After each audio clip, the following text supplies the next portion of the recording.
आपल्या लोहा शहरातील जायकवाडी वसाहतीमध्ये गेल्या 40 वर्षापासून जो पंचशील ध्वज होता, तो ध्वज इथल्या जातीयवादी मानसिकतेच्या लोकांनी, या भूमाफियांनी, या प्लॉटिंग माफियांनी आपल्याच काही दलालांना, गद्दारांना हाताशी धरून तो ध्वज उतरवण्याचं पाप केलं।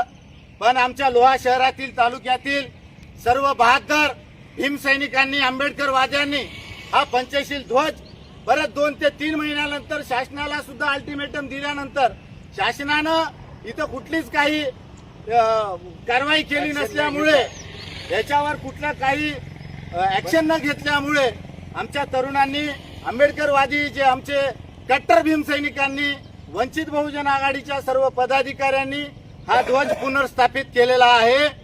आणि या ठिकाणी आज आम्ही त्या ध्वजाला इथं वंदन करण्यासाठी आम्ही सर्वजण आलेलो आहोत।